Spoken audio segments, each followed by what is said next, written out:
Now we need to talk about the other type of depression, the large-scale low pressures. These are otherwise known as polar frontal depressions. They are created in a very different manner than the small-scale heat lows.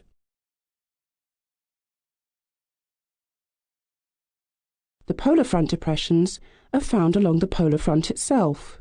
This is principally in the higher latitudes, at about 40 to 60 degrees, depending upon the season. They typically move from west to east across the globe. The process of their formation is complicated and a little involved. Essentially, there are two main processes that need to occur to create a mature polar front depression. The first is to do with upper air movement, associated with fast currents of air, called jet streams. If we look at an example in the animation, we can see that the flow converges and narrows. This narrowing causes the velocity of that airflow to increase. The effect of this is complicated, but it is sufficient to say that as a result of this, there are areas where we have net loss and net gain of air in the upper atmosphere. These can be split into zones, labelled A and C. In the areas labelled C, we have a net loss of air. In other words, air wants to leave this location horizontally. In this instance, air tends to leave the upper atmosphere more quickly than it is replaced by air from lower down in the atmosphere. It is this net loss of air in a particular column that causes a reduction in pressure at the surface. As a result, air will ascend from the surface to the upper level, around area C. The second main process occurs nearer the surface and needs to work in conjunction with the upper air process that we have just described. Within the temperate latitudes, we have warm tropical air, meeting much cooler polar air. The boundary between these two different air masses is called the polar front. As with any boundary between two liquids, this will not be a continuous straight line. At some points along the front, we will find kinks, which are small irregularities along the front. What is happening in these kinks is that the warm tropical air is intruding into the cooler polar air. As the image sequence shows, this causes the warm air to replace cold air. This is an important point. If much lighter, warmer air replaces the colder, heavier air, then the surface pressure will drop, because we have reduced the total weight of the column. This particular process occurs quite regularly along the polar front. However, if this occurs underneath one of the upper air C zones, then the kink will develop further as warm air continues to replace cold air. This will eventually lead into the formation of a large-scale polar front depression. If we now look at the fully developed depression from above, we identify two unique surface features. The line with blue triangles on it identifies the first feature. This is called a cold front. This is where we have cooler, heavier air advancing and undercutting the warmer, lighter air.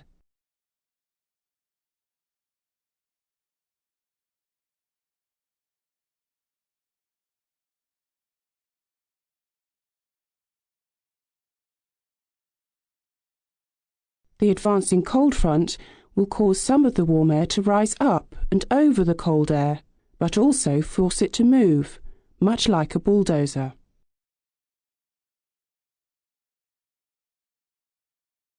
The movement of this warmer air creates the second important surface feature. The line with the red semicircles on it identifies this second feature. We call this a warm front.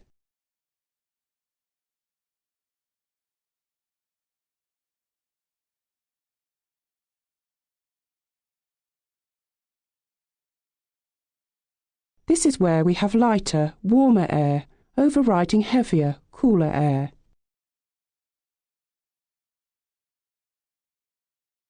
The warm air between these two fronts is called the warm sector. Its characteristics control the weather within the depression. If you remember from earlier, The low pressure was created from the intrusion of this warm air into the cold air, thereby reducing the surface pressure. Because this is essentially one of the main driving forces of the depression, some analysts have called these lows warm sector depressions, not polar front depressions. The movement of air, and therefore the wind within these depressions, is very different to the small-scale depressions. By knowing what the wind conditions are, we can better prepare for our flying. If the surface pressure is falling in the centre of a depression, then it goes to follow that air must move in horizontally. This is similar to the small-scale depression. However, what is different is that the surface flow doesn't quite get to the centre of the low directly. It appears to have a rotational flow around the centre as well, exactly like that of the tropical revolving storm. The reason that there is rotational flow around the low pressure is due to the Earth's spinning. The spinning or rotation of the Earth will cause air moving into the low to be either deflected to the right in the northern hemisphere or to the left in the southern hemisphere. This apparent force creating this deflection is known as the Coriolis force. It is sometimes referred to as the geostrophic force. In summary, we can say that air moves around these large-scale low pressures anti-clockwise in the northern hemisphere and clockwise in the southern hemisphere. Now we have seen how the air flows around such large-scale systems, let's now see what we might expect the weather to be like. The depression weather can be subdivided into the warm front and the cold front. Looking at the cross-section of a polar front depression, let's now take a look at the warm front, since it will be this part of the depression that will arrive first.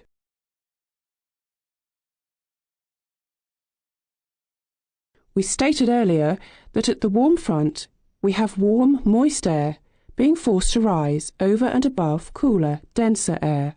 As this air rises up and along the front, the temperature will drop because of adiabatic cooling. This may cool the air to the dew point and condensation will occur. As a result, clouds will form along the front. Because the slope of the warm front is so shallow, roughly 1 in 150, the clouds that are developed have a broad horizontal appearance and are therefore more commonly stratiform cloud. This means layered type.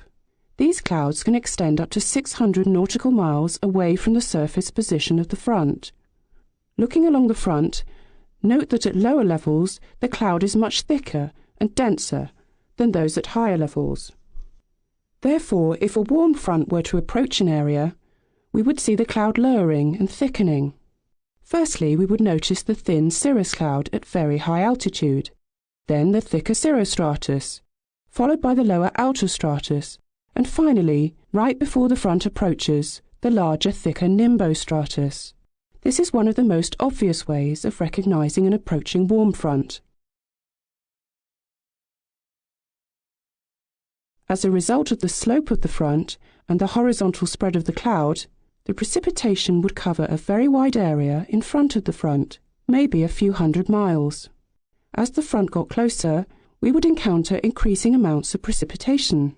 This may be light and intermittent at first, but just in front of the warm front, where the cloud is lowest and thickest, we may encounter much heavier, continuous precipitation. The type of precipitation is another important point. Because the air along the front is rising relatively gently, there is only moderate vertical uplift. It is therefore common to find a mixture of fine rain and drizzle, or perhaps snow if the temperature is low enough, falling ahead of the warm front. In special cases, freezing rain or rain ice may fall, but we shall look at this later.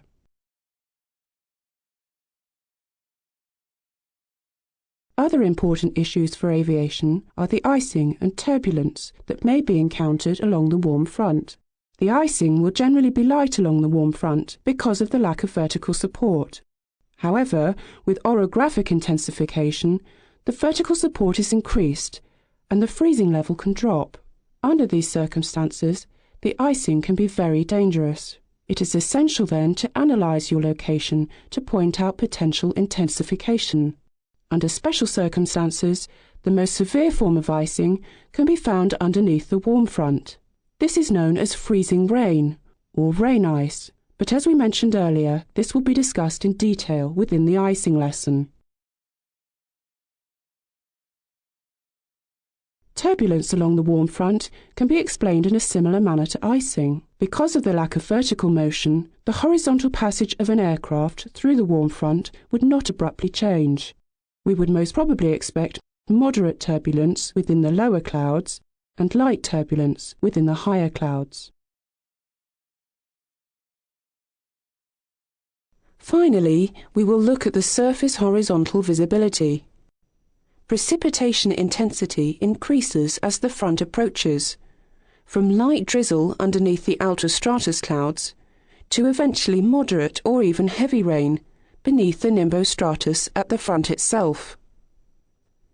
Because of this, the visibility will decrease significantly as the front approaches.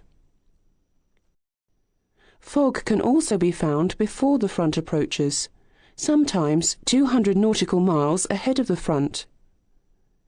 This is known as frontal fog, and will be discussed in detail in the visibility lesson later on.